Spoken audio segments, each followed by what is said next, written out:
इनको नियमित किया जाना चाहिए, करने को तैयार हूं मैं। चलो मैं और तुम चलते हैं अभी एलजी साहब के पास। अभी आपने कहा चलो मेरे साथ, अगर माइक के लाल हो तो चलो मेरे साथ, अभी एलजी साहब के पास चलो, मैं करने को तैयार हूं। मैं जहां साइन करोगे खाली कागज पे दस्तखत करने को तैयार हूं। एलजी से करा के लाओ, तुम्हारा एलजी है।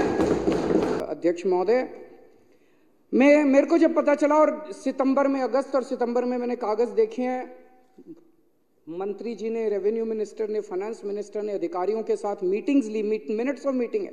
मिनट्स ऑफ मीटिंग में कहा गया कि यह स्कीम बंद नहीं होनी चाहिए। लिखित में आदेश दिए गए कि स्कीम बंद, लेकिन एलजी तो सारे डरते हैं। एलजी तो किसी को भी जेल भेज सकता है, एलजी तो किसी को भी सस्पेंड कर सकता है, बड़ा पावरफुल आदमी है, किसी को भी कुछ भी कर दे। तो एलजी से सारे डरते हैं। जब मेरे को पता चला, मैं एलजी साहब से मिलने गया। मैंने कहा सर ये क्या हो रहा है, मैं सुन रहा हूं कि आप सिविल डिफेंस वॉलंटियर्स को इनको हटाने की वो कर रहे हो। तो उन्होंने कहा कि अरविंद जी देखो, अब बसों के अंदर तो सीसीटीवी कैमरे भी लगे हुए हैं और ये पैनिक बटन भी है, क्या जरूरत है बस मार्शल्स की, हम 280 करोड़ रुपए इनके ऊपर खर्च कर रहे हैं। मैंने कहा सर मेरे लोग हैं दिल्ली के 2 करोड़ लोग, मैं 280 तो क्या 2080 भी करूंगा खर्च, मेरी मर्जी। मेरे को लोगों ने चुन के भेजा है, आपको तो चुन के नहीं भेजा, मेरे को लोगों ने चुन के भेजा है। मैं अपने लोगों की सुरक्षा के लिए 280 क्या 2800 करोड़ रुपए खर्च करूंगा। आप कौन होते हैं इसको रोकने वाले? आप तो नहीं रोक सकते। और मैंने कहा अगर सीसीटीवी कैमरे और पैनिक बटन से ही हो जाता, तो मैंने कहा सारे राजनिवास के चारों तरफ सीसीटीवी कैमरे तो लगे हुए हैं, पैनिक बटन और दीवारों पे लगा देते हैं, आपकी सुरक्षा हटा देते हैं। क्या जरूरत है आपकी सुरक्षा की?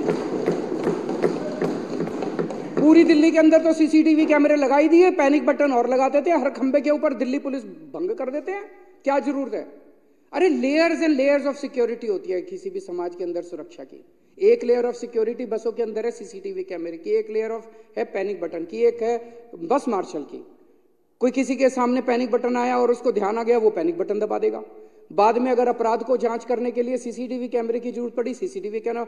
बस मार्शल किसी के सामने बैठा और कोई लड़की को छेड़ रहा है, वो बस मार्शल को कही भैया इसको जरा सा रोको। हम layers and layers of security, तो उसको रोका कैसे जा सकता है?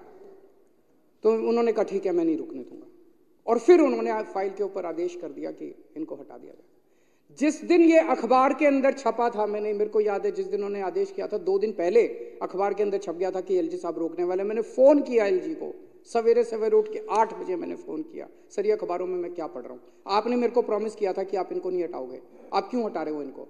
मैंने उसी दिन चिट्ठी लिखी, मैं कहीं और गया हुआ था उस दिन, मैंने वहां से चिट्ठी लिखी एलजी साहब को कि, और वो चिट्ठी एक चिट्ठी लिखी और 2 बार नोट भेजा है मैंने, एक मंत्री के थ्रू नोट भेजा है कि मौजूदा सिविल डिफेंस वॉलंटियर्स को नहीं हटाया जाना चाहिए, मौजूदा सिविल डिफेंस वॉलंटियर्स को कंटिन्यू रखिए। और जब तक वो कह रहे थे कि नहीं हम होमगार्ड करेंगे, मैंने कहा ठीक है जब तक होमगार्ड नहीं आते तब तक इनको रख लो, और होमगार्ड इन्हीं को नियुक्त कर दो। होमगार्ड आपको कानूनी पेंच तो फंसाने हैं। जो आज सिविल डिफेंस वॉलंटियर काम कर रहे हैं, इनको एक्सपीरियंस है, इनको अनुभव है, कई दिन से काम कर रहे हैं। मैंने कहा इन्हीं को होमगार्ड बना देना। मेरे फाइल के ऊपर नोटिंग है मेरी, आप जो नोटिंग की बात है, जो अभी लगे हुए हैं होमगार्ड की कंडीशन ऐसी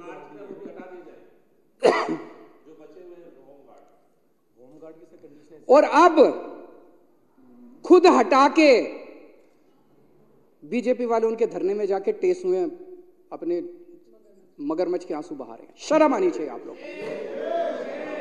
थोड़ी सी शर्म बची है तुम लोगों के अंदर तो डूब मरो चुल्लू भर पानी के अंदर। तुम लोग इस तरह की गंदी राजनीति करते हो, खुद ही हटवाते हो और खुद ही उनके उसमें धरने में जाके तुम रोना रोते हो। अभी आपने कहा इनको नियमित किया जाना चाहिए, करने को तैयार हूं मैं।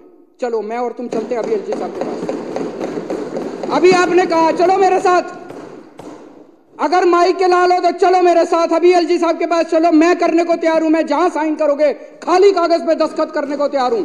एलजी से करा के लाओ, तुम्हारा एलजी है। झूठ बोलते हो।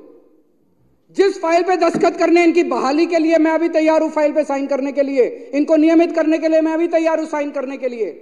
नौटंकी मत करो, नौटंकी मत करो, नाटक मत करो, गंदी राजनीति मत करो।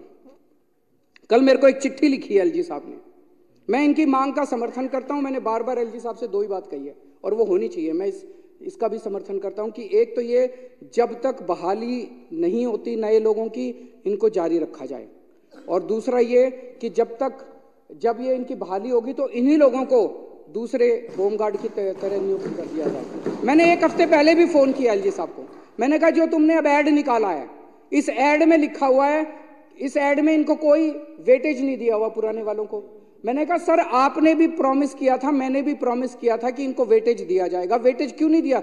हाँ मैं कराता हूं। कराते नहीं है, फिर वेटेज क्यों नहीं दिया जा सकता इनको? अब ये कहां जाएंगे? इनकी तो उम्र होली, नौकरी लेने के लिए कहां जाएंगे? इनको वेटेज क्यों नहीं दे सकते? उसके अंदर ना इनकी उम्र बची, ना इनका कुछ वो बचा, अब कैसे कहां नौकरी लेंगे? इनको वेटेज देने में क्या दिक्कत है? इनके पास हर एग्जाम में दिया जाता है जो पुराने वाले होते हैं। अब कल एलजी साहब ने मेरे को एक चिट्ठी लिखी है,